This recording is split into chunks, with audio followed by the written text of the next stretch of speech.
Hey, Life Groups, it's Joel here, and I certainly hope you're all having a great week so far here in the middle of your week for Life Group. I remember back when we were doing midweek Bible studies and worship at the church. Even though it seemed like every week it was so hard for me to go because it's right in the middle of the work week and things may have been busy, and you just, like especially Wednesdays or whatever, you're just so tired.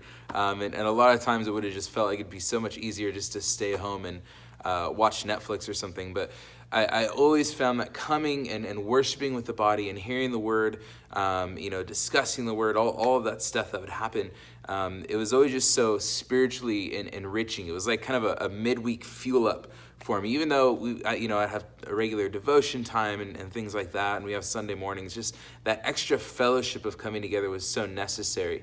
And I think it's the same way with life groups. Sometimes it's not always, right now for life groups I get to stay home, but I am hosting a life group, so there's no Netflix watching.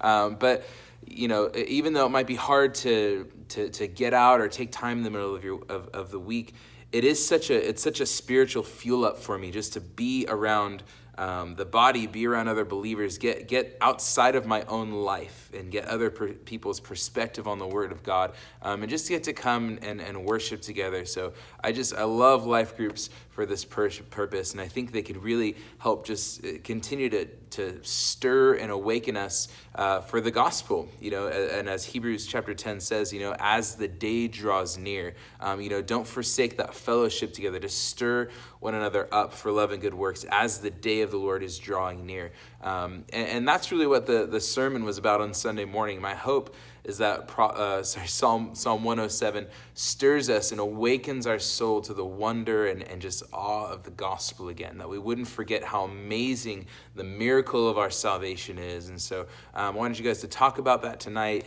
kind of which of those four gospel parables do you guys kind of identify with the most in terms of what before you were a believer and when you got saved, and even now as the Lord carries you through in salvation, in times where you might be dry or you might feel imprisoned to some sin that you're just struggling with as a believer, or going through some disaster, whatever it might be. How do you identify with those things even in your life now as a believer? Because the gospel's still saving us by sanctifying us and walking us through until the end as the day draws near. So I love you guys. Thank you for coming together. Thank you for not forsaking the fellowship. Pray that you have a wonderful night tonight. We'll see you soon.